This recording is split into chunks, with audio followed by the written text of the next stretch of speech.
The latest Manchester United transfer news and talk. Before we jump into today's episode, please do me a small favour. Make sure to give this video a thumbs up. Let's try and see 500 on today's show. And be sure to subscribe to the channel as well. We're only one subscriber away from 41,200. So if you are watching and you're not subscribed, let's get to that next target. Bottom right-hand corner, get involved. So we're going to be talking about Xavi Simons today. We're going to be talking about Ayden. We've got more on the striker situation, lots to get into. But as always, I like to start my shows off by asking you, the Manchester United fan base, a question. The question is this morning, would you like to see Xavi Simons at Manchester United? Let me know your thoughts in the comment section below. Right. Let's start off by talking about Xavi Simons then, because you're probably thinking, where's this story come from? It's a player that we've been linked to for maybe 2 years, 3 years. Every single summer, we're linked to Xavi Simons. But there are more stories coming out this morning. This is from Plättigol in Germany and other journalists as well. That Manchester United are keen on signing Xavi Simons. He says that the club have never lost focus on him. In addition to a striker, United are also looking for a versatile attacking midfielder. Red Bull Leipzig are demanding around £67 million. I like Xavi Simons. I think he's absolutely quality. He was one of those players that I thought was maybe out of our price range, potentially. 67 million. It's a lot of money, but he is very talented. Still only 21 years of age as well. So he's got his whole career ahead of him. Obviously, he moved from PSG to Red Bull Leipzig in the summer last year. It was a really weird deal, wasn't it? He signed a 2-year contract. So he's only got 2 years left on his deal and they paid 50 million for him. So I think everyone kind of knew that Red Bull Leipzig were buying him to then sell him this summer. I think he'd be a quality signing. Obviously, he's versatile, attacking midfielder predominantly, but can operate on either of the right or the left as well. He's had a pretty good season for Red Bull Leipzig this year. He's got 11 goals and assists in 18 Bundesliga games, which is decent, I think. It's not bad. And obviously, we know when you look back at his earlier career, how prolific he's been at youth level. Obviously, youth level is a whole different kind of ball game. But if you look at his stats last season, he got 20 goals and assists in 32 games. Again, very good return. And also got 4 goals and assists in the Champions League, which is decent. And then the season before that, he was in the Eredivisie, which is obviously a bit of a step down, let's be honest. And he got 27 goals that season. Sorry, 27 goals and assists. So, yeah, I mean, he's consistently putting up 20 goals and assists every single season for the last 3 or 4 years. Which, I mean, for someone of his age, that's decent. Dutch international. I think he'd be a quality signing. I think he would be a marquee signing, which we haven't really had in a while. Like last summer, if you look at the players we went for, I mean, like De Ligt, Mazraoui, they're all known players, but none of them have that kind of massive commercial wow factor. And I think Xavi Simons would have that.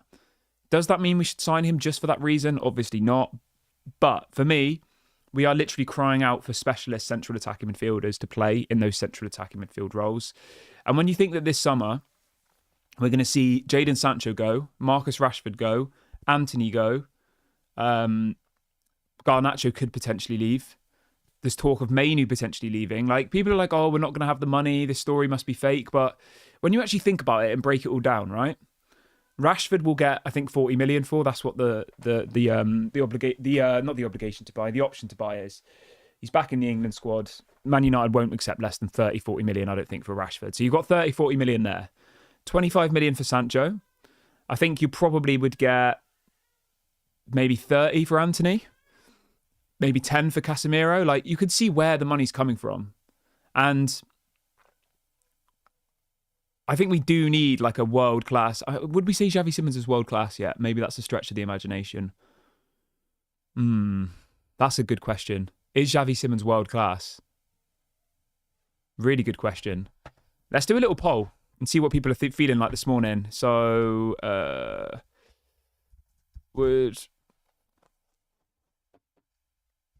I think I'm pretty sure Xavi Simons, Red Bull Leipzig bought Xavi Simons. It's a permanent deal, 50 million euros, 100%.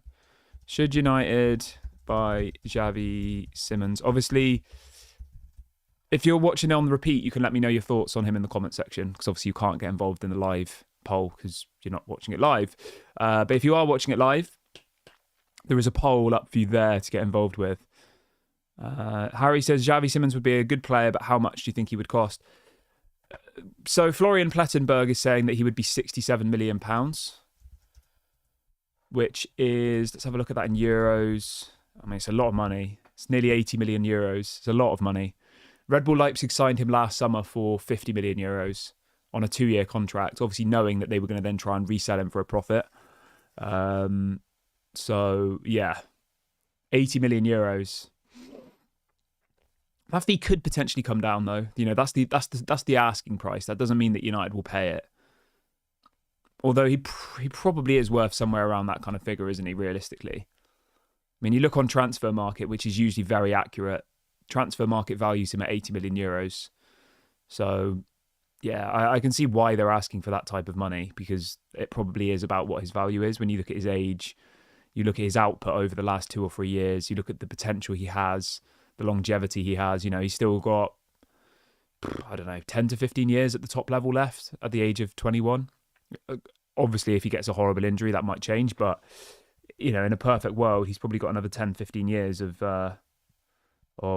professional football left, doesn't he? So if you bought him now and he does well, then you'd be laughing. But if you buy him for 80 million euros and he flops, then obviously that's another, you know, not Anthony, but you know what I mean. It's a risk, obviously, but I think there's a little bit more safety in this. Right, let's see what else people are saying in the chat this morning.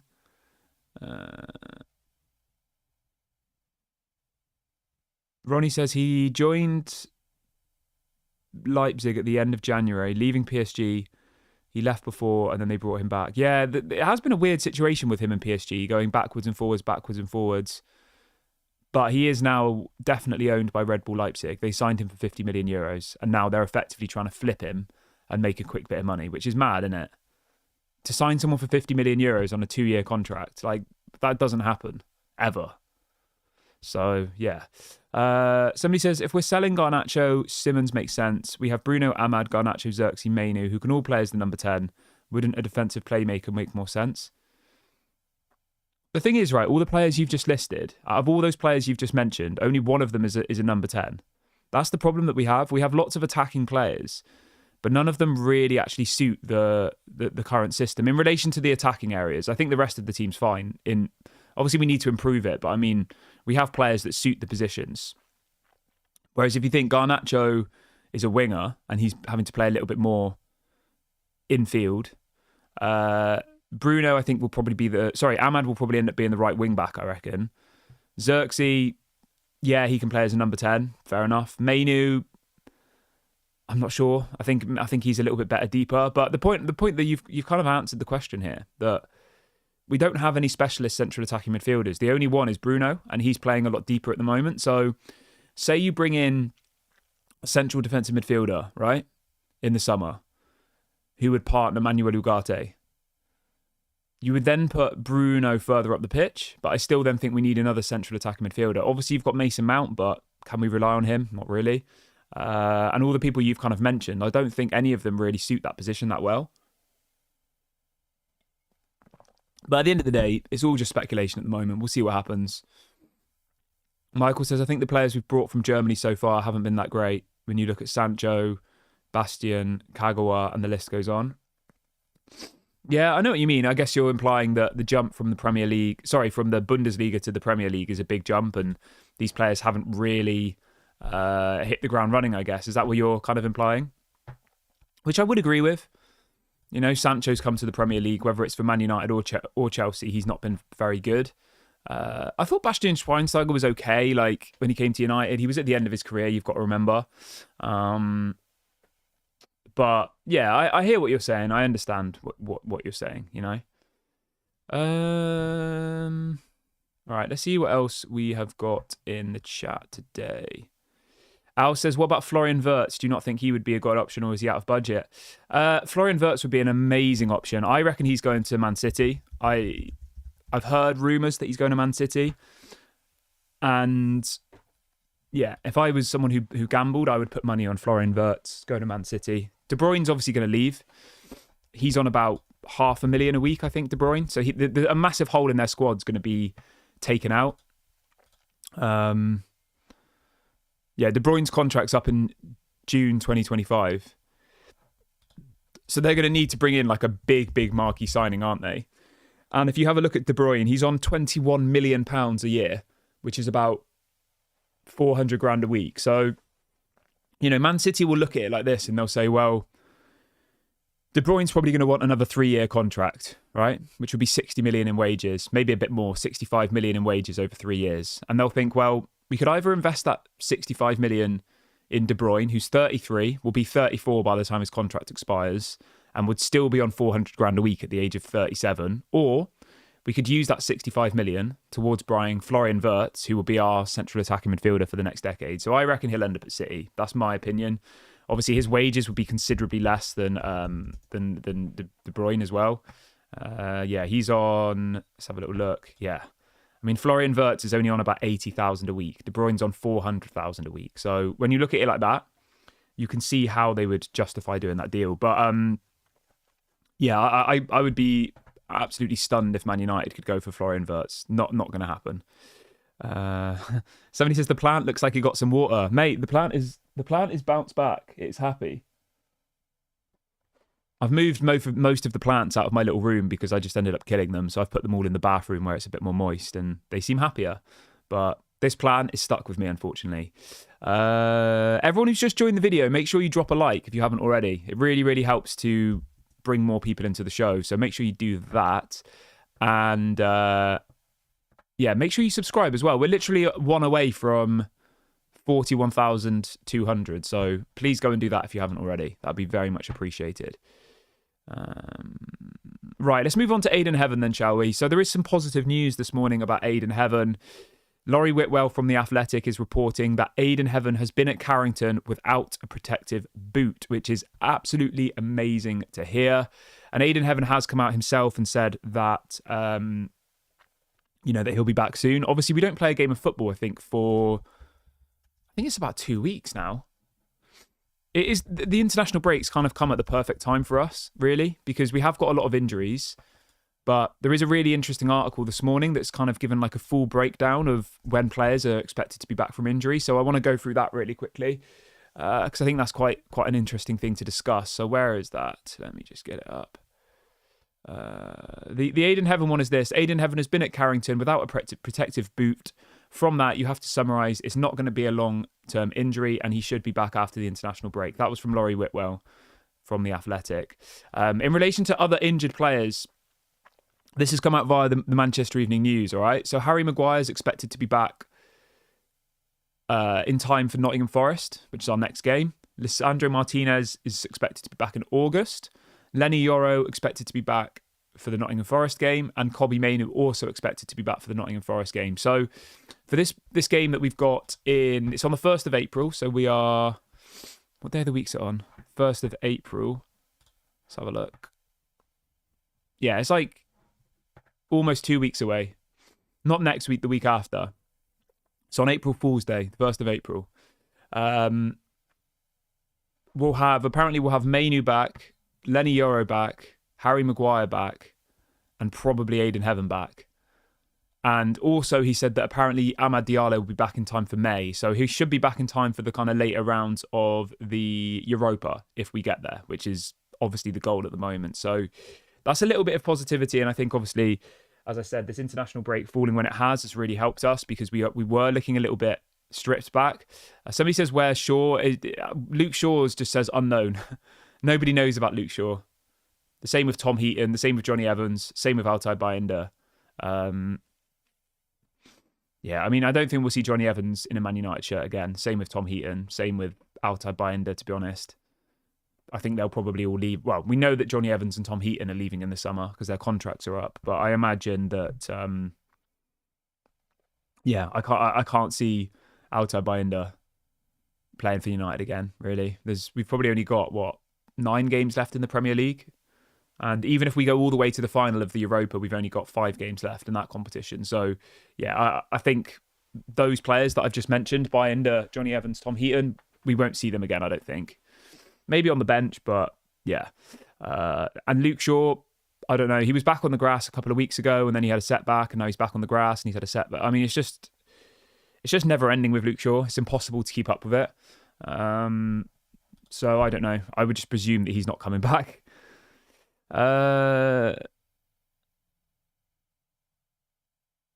Jay says, is Mazraoui and De Ligt not from the Bundesliga? That's a good point. Obviously reacting to someone's comment saying that people from the Bundesliga don't do well in the Premier League. That's a really good point. I think De Ligt's probably been one of our best players this season. Al says, I heard that Angel Gomes turned down 100 grand from 100 grand per week from West Ham. Should we go for the free agent? 100 grand a week for Angel Gomes. I mean, that sounds like a lot to me.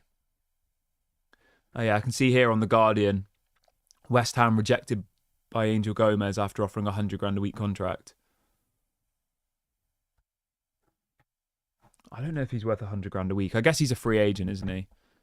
Yeah, I mean, he's got 1 goal in the French league this season and 1 assist. Sounds like a lot of money to me. I guess, obviously, the argument is that you don't pay a transfer fee. So 100 grand a week isn't that bad when you look at it like that. But I don't know. Would you sign Angel Gomes for 100 grand a week? Let me know in the comment section. I would probably say no. Realistically. I don't think he's prolific. Well, he isn't, is he? He's in his mid-20s and he's got 1 goal in the French league and 1 assist in the French league this season. Like, I don't know. He's a good player, obviously, don't get me wrong. He's a decent player, but yeah, I don't know. 100 grand a week sounds like a lot. But you can let me know, like, what would you guys do? Would you sign Angel Gomes? 100 grand a week, apparently, is what he's... Well, he might even want more than that, to be fair. He rejected that from what are they called? West Ham. Crazy. Right. Yeah, somebody says he's only on 10 grand a week at the moment. Hidden Element says, if Sancho comes back, we should offer him to Dortmund and see if we can do a swap deal for Adeyemi. I mean, that sounds great in theory, but I don't know how likely that is. Ant says, absolutely not. Angel Gomes didn't prove it the first time round. He still isn't good enough. He's also far too lightweight. Yeah, I would agree. If he wanted to come and earn, 30, 40 grand a week, maybe. But 100 grand a week, like, let's be honest, his numbers haven't justified 100 grand a week. To have 1 goal and 1 assist in the French league this season to me, that doesn't warrant 100 grand a week. And then last season, he got no goals at all and got 8 assists. I mean, he's not setting the world alight, is he? Season before that, he got 2 goals and 6 assists. I think he's probably like a 30, 40 grand a week type player, realistically. But obviously, he's a free agent, so his argument would be, well, you're not paying a transfer fee. His market value is probably 15 to 20 million. So instead of paying Lille 15 to 20 million, he's effectively saying, I want that money over the course of a 5-year contract. So it doesn't really work out in your favour, really. But that's just how football is these days. People run down their contracts and then they leave and then they expect the next club to pay them. So, yeah. Big ups to Jim Watkins from Brisbane, Australia. Thank you for your support, mate. I appreciate that. What else have we got? Fred says, do you think Angel Gomes is a priority? No, not really. I would have taken him if he was, like I said, if he wanted to come back to United and was happy to earn 30, 40k a week, I would have given it a punt just as another option. But for 100 grand a week on a 5-year deal, that's what? How much is that? 100 grand a week. It's probably about 25, 30 million pounds in wages over 5 years. I mean, it's far too much for me. Right, the final story we've got for you today is on the striker situation. So there's more links this morning to Liam Delap again and Hugo Ekitike. So it looks like Man United are going for the, I would say, cheaper options. Obviously, Osimhen and Gyökeres being the 2 kind of bigger named options. yeah, I don't know. How do people feel about that? I like the idea of Liam Delap or Hugo Ekitike, but I'm just not convinced that that's enough. I think we still need more. I think we still need a prolific goal scorer, and I'm not convinced that either of them are at this point. Although, you could argue that Liam Delap is what, 22? He's only 22, and he has got 10 goals in the Premier League this season in 28 games, playing for a team in the relegation zone. I mean, you would hope that he would go to a better team with better players, and he'd probably be on 15 goals a season. If he was playing for Man City this year, or Liverpool, or Arsenal, or whoever, he would probably be on 15, 20 goals in the Premier League, I reckon. If he's got 10 for Ipswich. No disrespect to Ipswich, but come on. So, I mean, he could be an interesting option, especially if Ipswich get relegated. But it all depends on how much it's going to cost as well. So, yeah. Anyway, I'm going to wrap the video up here, guys. Good point to end today's show. Thank you very much for watching. Everybody, make sure you have a lovely day. If you're in the UK today, it's finally got a bit of sun. 20 degrees today in the UK, which I know for most people is probably nothing, but yeah, it's nice that we've got a bit of sun today, so I'm going to enjoy that. Have a great day, everybody. Don't forget to drop a like, leave a comment, subscribe before you go, and I'll speak to you all later. Bye-bye. Hello?